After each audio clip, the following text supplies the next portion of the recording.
Hi folks, I'm Alan Watts, and this is Christmas Day again, 2012. It's amazing to get through it, isn't it, after all that's going on?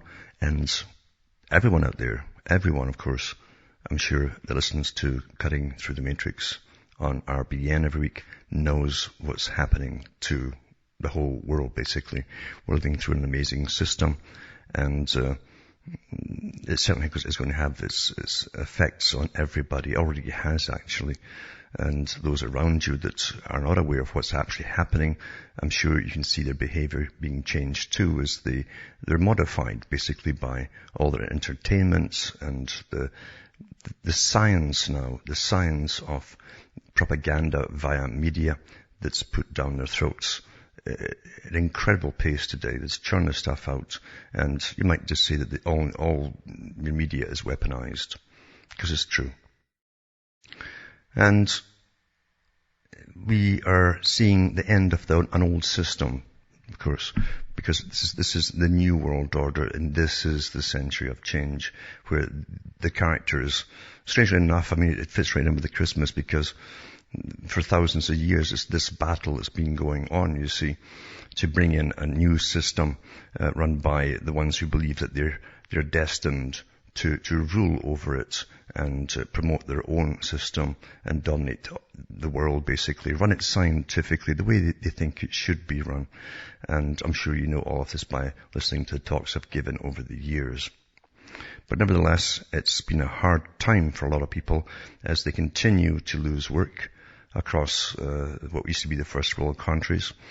And remember too, the guys who are changing the whole system knew darn well, including all your politicians, when they put through NAFTA and GATT and gave the work to China, they knew that the fallout it would cause back home regarding joblessness and all the rest of it, and they put nothing in to replace it. Just this ridiculous service economy that I hate even using the term economists, because I don't really believe it's a science as such, to be honest with you. It's a con job. But even the so-called best of them tell you that a service economy is only meant to keep you paddling in the water until you drown, and which eventually you must do. So it's been a long, long struggle, and people have suffered tremendously. There's more suffering to come, and all the governments have prepared way in advance for the fallout of a lot of discontented people or desperate people even, because they've created their own internal armies. They've signed lots of treaties to come to each other's aids in case things fall apart, which they think it will actually. And step by step, we're going down this path into austerity. And you know that the terminology, of course, terminology is so important to the big boys, because if you read their United Nations reports, you'll actually see them bringing up a neologism like that. And they'll say that they have to basically institutionalize the term through society. They do it through the media. They do it through repetition in universities and so on. And that's how they get these terms out to the public, until an abstract becomes a solid thing in your imagination. And that's how they do it. But really, they want to bring us down into pretty well poverty. That's the bottom line. And as we're doing all that, they've given us this incredible debt load to cope with at the same time. Although, yeah, it's all a scam. It's all money is a scam, and accounting is a scam, the way you do the accounting. It's all based on fraud. But that's what they've given us to believe in, of course. And it's really important that they make us continue to believe in it as well, because unless you are contracted personally to take part of this fraud, then you really have nothing to do with it, including paying it off. Anyway, that's a different story. And getting back to what's happening right now, as I say, we've gone through massive changes, and unfortunately, a lot of society has been wrecked in the process, as it was designed to do, of course, by those who brought in this particular system, including the destruction of family unit and even natural community and the nations themselves. Everything that has been an enemy to a dominant minority for many, many, many centuries has been destroyed with a war that most folk never even knew was deliberately planned and going on their whole lives. Still going on too, of course. And H.G. Wells and many others talked about this time, this particular time they would go through. And he was all for it, of course. And we see that they've been pretty successful because the public were completely ignorant and unaware of what was being done to them. And even their entertainment, of course, which is so important, is one of the biggest arms of this type of military exercise, you might say. Without it, they couldn't get the changes through. And that's because we adopt what we see, and we copy what we see, behavior-wise, terminology-wise, fashion-wise. And we're given all our opinions, of course, by this joke called the media.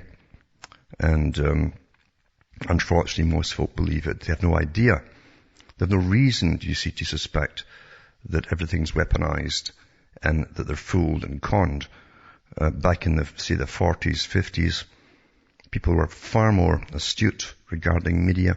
They knew they were privately owned.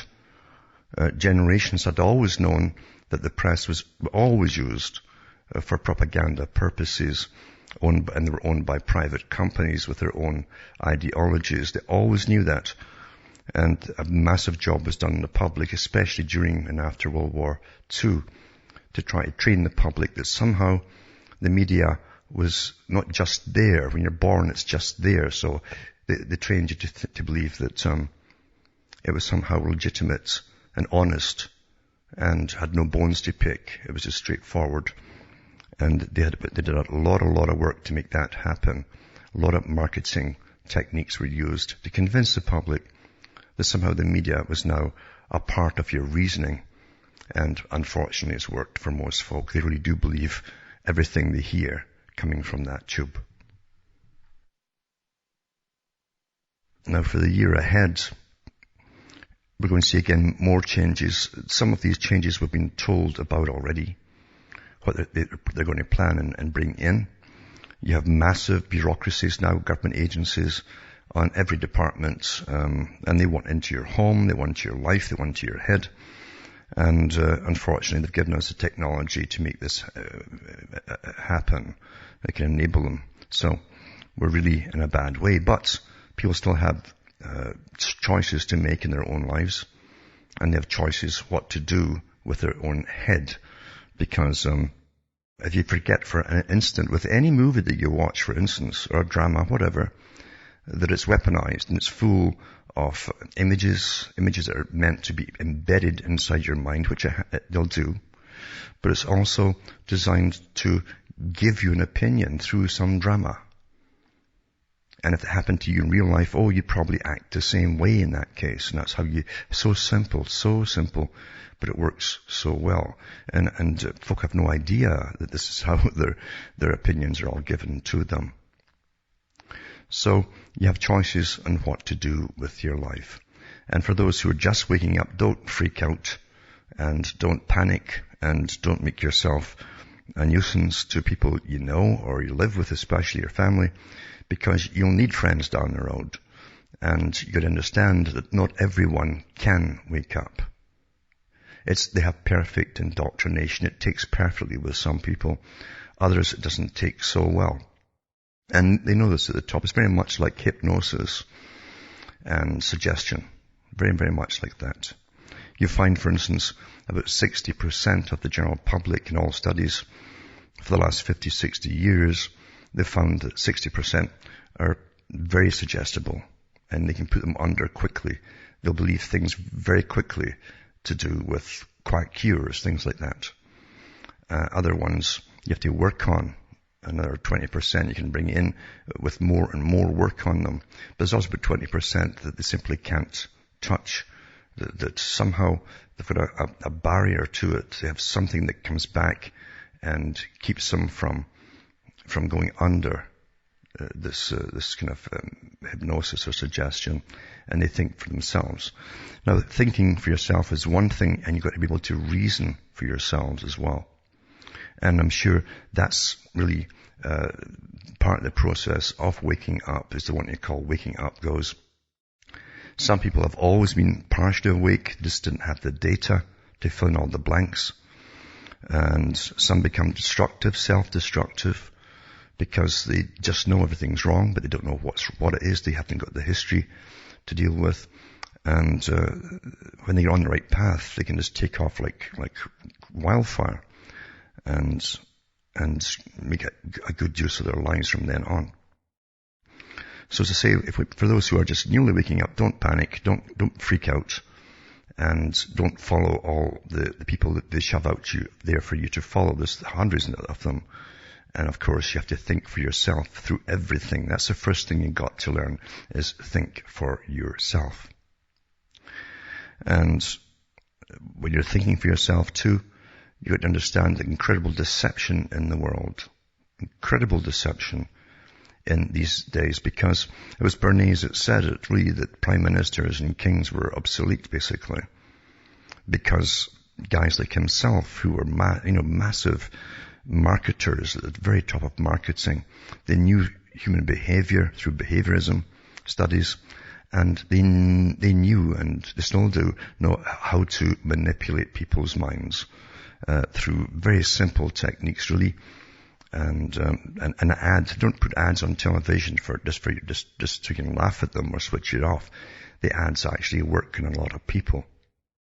And the same techniques are used for media and news, what's called news.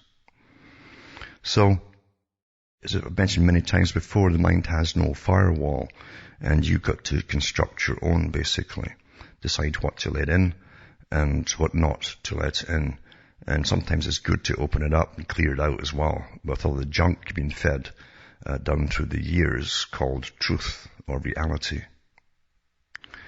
And as I say, we're into a new year again, this year coming, and we're going to see more and more changes, big changes, and it's time to stick together, because people will need other people during the tough times to come. And it's going to be tough. It's going to be tough. That's on the cards. It's planned that way. And we've got to keep our heads as well as we go through it all. And some of you have noticed, I'm sure, that I'm off for a few days. And this is the first time in 6 years I've had 1 week off. A complete week off. First in 6 years.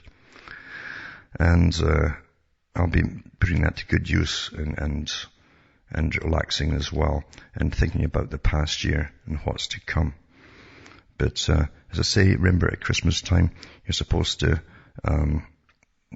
outside all the presents and the hoopla and the nonsense that TV's replaced Christmas with, to get rid of the original meaning, and that's the whole point of it. That's what all that stuff is out there for, and all the various movies they churned out to trivialize everything. The whole idea of Christmas was to do with a battle going on, a battle on this planet between that which is right and that which is wrong, that which is good, that which is evil. And of course, those who dominate the world today don't believe there's good or evil, and they even try to say that out of evil can come good. So in other words, they can make the end justify the means, whatever they happen to do, like slaughtering people across the world before they start slaughtering people back home. And then they'll justify it and rationalize it in the aftermath as their new improved system comes out after all the chaos that they've created. So according to them, that's good, you see. So we're dealing with very vicious people, psychopathic people, and I'm being polite on all of this too. And they won't change. Those at the top will not change. It's up to the people who understand to get the word out, and eventually there's enough people to stand and accuse. And when that happens, they have nowhere to run, and that's the whole point of it. They have nowhere to run. The glib tongues simply don't work anymore, and the lies don't work anymore. The old saying is, you know them by their works, not what they say. That is so important. So important. People fall for politicians all the time at voting time because they do their polls and their surveys and are told what to address, and it means nothing to them except getting you to vote them in. And once they're in, of course, nothing changes. The same one agenda, regardless of party, goes ahead. So always watch out and see what they actually do, not what they say. And, because we're all being tested. We're all being tested. And it doesn't mean that you give up hope either, because they say hope springs eternal, and it's true. It gets people through incredible times in the past, and it'll get us through these times as well. But people have to stand up for themselves and stop instead of being coward all the time. As you're being taught to be fearful, you're being taught to obey, like any totalitarian society teaches its citizens to obey. And you've got to stand up with some dignity and self-respect, and regain self-respect and dignity again, and show them that no, they're not going to have it all their own way here, because their way leads literally to a hell on earth for the public. Anyway, as I say, keep going, and I'll see you after the new year, and look after the people around you, the ones that you care about, because I say you'll need each other as we go through tough times. And I'll leave you with a little tune. We do tunes in Scotland, you see. And I dried the guitar out of his coffin again, for his annual little dusting, and did this little quick number for you, so I hope you enjoy it. And forgive me being a bit stiff in the fingers, but it takes a bit of practice if you want to do it properly, put it that way. Enjoy it anyway. And I'll see you, as I say, after the new year. And have a Merry Christmas.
you.